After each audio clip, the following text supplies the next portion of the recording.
یه میان وعده بسیار خوشمزه و مقوی چی میتونه باشه؟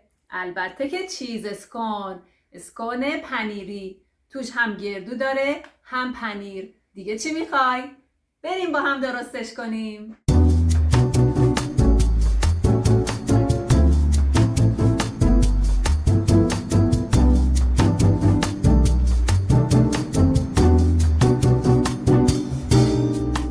سلام دوستان، به کانال من خوش اومدید. من بهاره هستم و امروز میخوام بهتون نشون بدم چجوری یک میان وعده بسیار خوشمزه و مقوی رو درست کنیم. بهش میگن چیز اسکان، اسکان پنیری.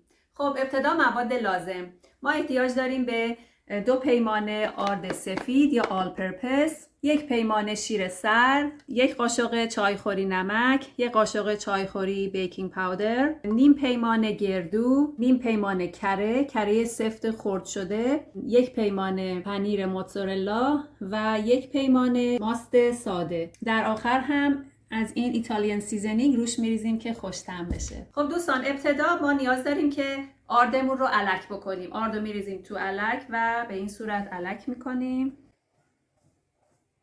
خیلی مهمه که کره توی یخچال باشه و سفت باشه و به صورت این مکعب شما برش بدین که بعد میخوایم بریزیمش توی آردمون که بتونیم با دستمون لهش بکنیم.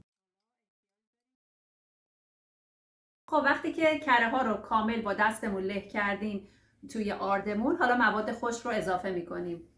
نمک داریم، بیکینگ پاودر داریم که اینا رو خوب مخلوط میکنیم، گردو داریم و پنیر. یه مقدار پنیر رو نگه میدارم برای روی کار. خوب هم بزنید.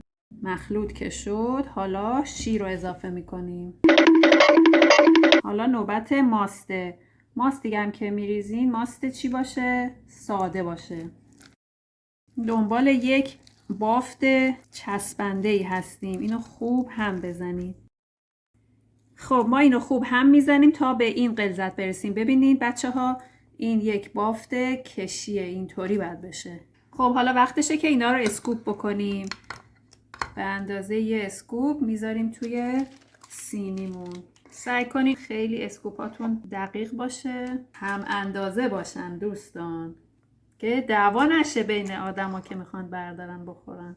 خب بعد از اینکه اینا رو توی سینی چیدین، یه مقدار از این ایتالیان سیزنینگ میزنیم روش، بعد میذاریمش توی یخچال تا یه مقدار استراحت کنه. یه مقدار از این پنیرمون هم که مونده بود روش میریزیم.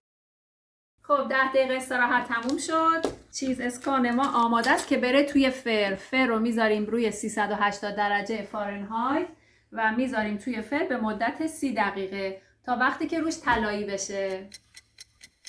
خب از فر در آوردیم. به به، ببین چه چیز اسکانایی شده.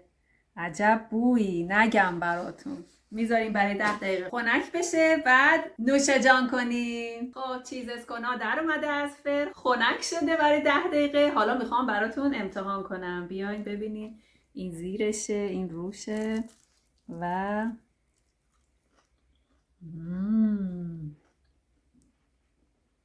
خب دوستان عزیز، امیدوارم که لذت برده باشید.